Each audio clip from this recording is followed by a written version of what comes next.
Hello, and welcome to the Movie Universe. I'm your host, Movie Fan. Today, I'm going to be doing something really special. For the first time ever, I'm going to talk about annoying characters. However, I'm going to put a different twist on this. Everybody talks about annoying characters. There's millions of top 10 lists out there. Some are the same, some are very different, and some are, well, about even. But nobody ever covers the ones that are good. It's so easy to spot out the ones that are just annoying, and I mean so annoying that you just want to pull out your hair. But nobody ever looks at the ones that are actually pretty decent, the type that were so perfectly designed to be annoying that you cannot help but love them. So today, I'm going to list the top 4 best annoying characters, starting with number 4. Owl. You would know him from every Winnie the Pooh episode and every movie short that has ever come out. Owl is intelligent and a rather upper crust kind of fellow. However, what makes him really annoying by some degree is the fact that this guy loves to talk. He talks and he talks and he talks for hours and hours on end. He comes up with new stories about his relatives and their adventures. There was even one episode where Rabbit actually said, "I don't want to hear any more about your non-existent relatives." If you're still not convinced about how much this guy loves to talk, in The Many Adventures of Winnie the Pooh, in the words of the narrator, Owl talked from page 41 all the way to page 62.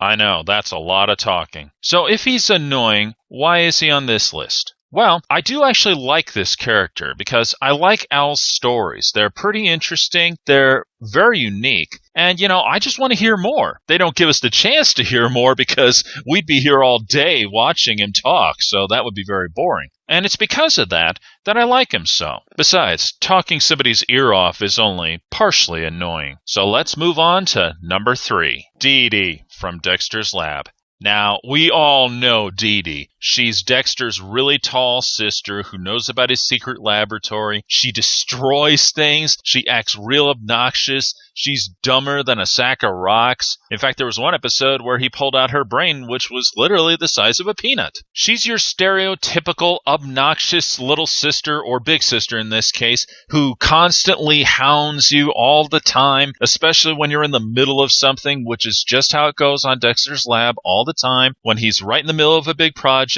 she's there to wreck everything and annoy him to death. But, as annoying as she is a great character because, whenever Dexter was in a real big jam, she was always there to get his back, you know what I mean? She was always there to help him out. Like that one time he turned into a clown, and so she went to mime school to try to stop him. Because, in case you didn't know, clowns and mimes are natural enemies in the wild.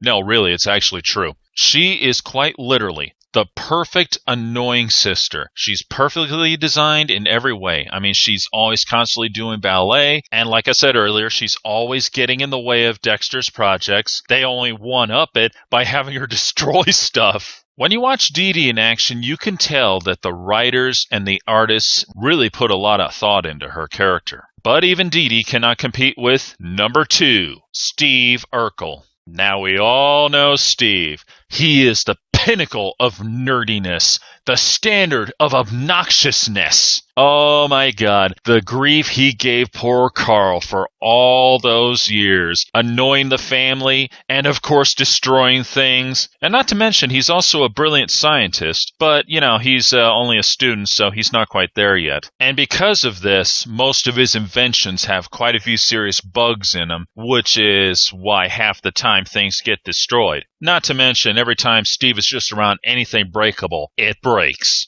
But even though Steve is a walking disaster, he's a real good guy. Whenever anyone needed help, he was always there to help. He even helped a bully who had a serious form of bone cancer. Steve didn't exactly donate because he wasn't a match, but he was able to round up enough people to try to get some donors in. That's a real stand-up guy right there, because I'll tell you this. For me and everyone I know, if my bully was in the hospital, I wouldn't care. But here Steve rises above that sort of thinking. He gets up and he helps the guy. I'll tell you, if that's not a stand-up guy, then I don't know what is. But aside of Steve's big heart, he's also good at handing out advice when need be. I remember one episode of Full House where he guest starred and he gave Stephanie some great advice. But aside of Steve's good nature and all that, he makes us laugh so hard that you're rolling on the floor. And of course, that's what he was designed for. He was perfectly designed to make you just crack up. So annoying? Yes, but he was done very well. But believe it or not, there's actually one who is better than him. And that is number 1, Cheese. If you don't know who Cheese is an annoying character from the hit series Foster's Home for Imaginary Friends. And he is definitely the greatest annoying character I have ever come across. You just take one look at him and you're asking, what the heck is he supposed to be? I mean, he looks like a mixture of Pac-Man and something else. And that look on his face clearly says that he is not very intelligent. This guy takes obnoxious to a whole new level. I'm talking he raises the bar from Earth to the planet Jupiter. That is how obnoxious he really is. He acts like a special child, like a real special 4-year-old, if you know what I mean. He has absolutely no clue what's going on around him. He's constantly just saying yes to his name. Anyone says cheese, he just goes, yes. Oh my God, the stuff he does, you would not believe. I mean, he's saying he likes chocolate milk, but yet he's allergic to it. And in the episode Mac Daddy, where we first met Cheese, he wanders off into Mac's bed, and when Mac wakes up, he says, Daddy, even though he did not create him. It was actually his next-door neighbor, who is named Louise. And throughout the whole episode, Blue is jealous because he doesn't want a brother. You know that old story. But it's also the way Cheese acts. They created a go-kart, and they try and push it down the hill, but Cheese, he cannot go above 1 mile an hour because moving a centimeter scares him. And of course, when they were designing it, you get this whole thing that Blue wants hot rod flames, but Cheese wants bunnies. And the argument between those two is absolutely priceless. The way it just goes on. It goes exactly like this. Hot rod flames, bunnies. Hot rod flames, bunnies. Hot rod flames, bunnies. He actually just keeps going like, bunnies, all the time. Oh my God. Oh man. And what kills me about that first time is all the cheese puns. Nobody likes cheese because cheese smells. Except mice. Mice like cheese. And then there's the scene where Louise shows up. Cheese! Louise! Oh my God! Oh, that kills me every time.